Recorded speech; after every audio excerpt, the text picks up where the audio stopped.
আজকে আমরা শিখব আর্টিকেল। আর্টিকেল হলো এমন একটি ওয়ার্ড যা কোনো নাউন এর আগে বসে এবং নাউন সম্পর্কে ধারণা দেয়। ইংরেজিতে আর্টিকেল প্রধানত তিনটি: এ, এন, দি। আর্টিকেল দুই প্রকার: ইনডেফিনাইট আর্টিকেল। এ এবং এন কে ইনডেফিনাইট আর্টিকেল বলে কারণ তারা কোনো নির্দিষ্ট ব্যক্তি, বস্তু বা প্রাণীকে বোঝায়। আমাদেরকে মনে রাখতে হবে indefinite article singular countable noun এর পূর্বে বসে। যেমন হি বট আ পেন, সে একটা কলম কিনেছিল। ডেফিনাইট আর্টিকেল দাকে ডেফিনাইট আর্টিকেল বলে কারণ ইহা এক বা একাধিক বস্তু, ব্যক্তি বা প্রাণীকে নির্দিষ্ট করে বোঝায়। আমাদেরকে মনে রাখতে হবে ডেফিনাইট আর্টিকেল সিঙ্গুলার এবং প্লুরাল উভয় প্রকার নাউনের পূর্বে বসে। উদাহরণ: দ্য ম্যান ইজ মর্টাল, মানুষ হয় মরণশীল। এছাড়াও আমাদেরকে খুব ভালোভাবেই মনে রাখতে হবে আর্টিকেল এ এন দি এর ব্যবহার মূলত নির্ভর করে এর পরের নাউনটির প্রোনাউন্সিয়েশন বা উচ্চারণের ওপর। এগুলিকে আবার ডিটারমিনার বলা হয়। আর্টিকেল এ এর ব্যবহার: কনসোনেন্ট সাউন্ডের পূর্বে আর্টিকেল এ বসে। মনে রাখতে হবে কাউন্টেবল নাউনে কনসোনেন্ট সাউন্ড মানেই আর্টিকেল এ। উদাহরণ: এ বয়, এ কার, এ ডগ ইত্যাদি। ভাওয়েল দ্বারা শুরু হওয়া শব্দের উচ্চারণ যদি ইউ বা ওয়ার মতো উচ্চারিত হয় তবে আর্টিকেল এ বসবে। উদাহরণ: a university, A unit, a European, A one rupee note, A one eyed man, A one day match. আমরা সাধারণত ভাবি যে শব্দ যদি ভাওয়েল অক্ষর দিয়ে শুরু হয় তাহলেই হয়তো এন বসবে, কিন্তু এই ধারণাটি একদম ভুল।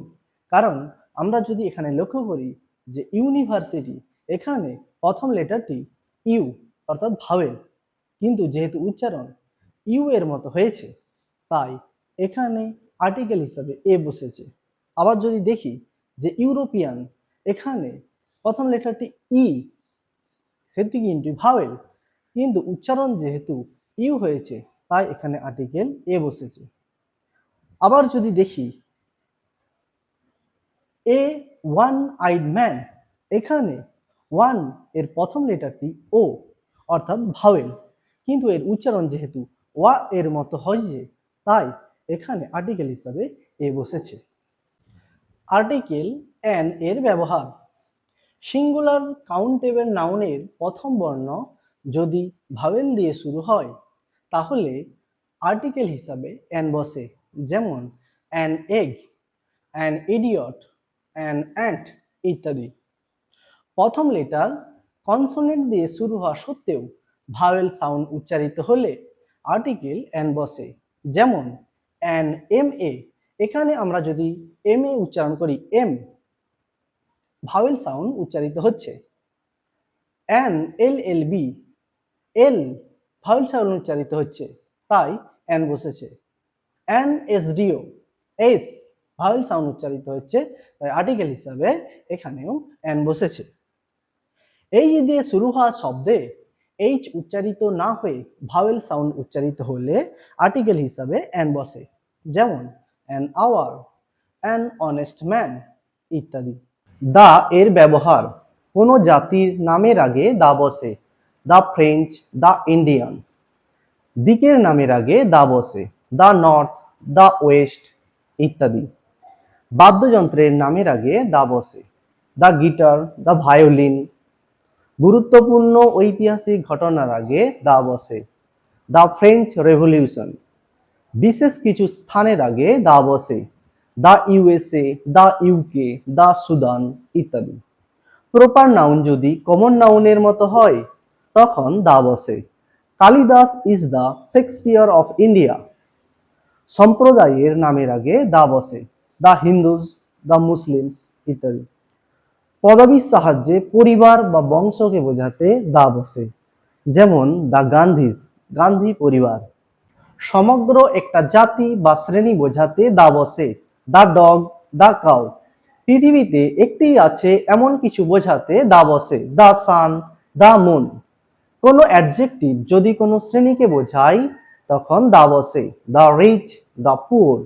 সুপারলেটিভ ডিগ্রি এর আগে দা বসে। The tallest, the most beautiful. Ordinal number এর আগে দা বসে। The first chapter.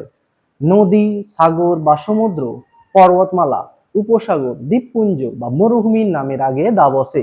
The Ganga, the Arabian sea, the bay of Bengal, the Himalayas, the Sahara.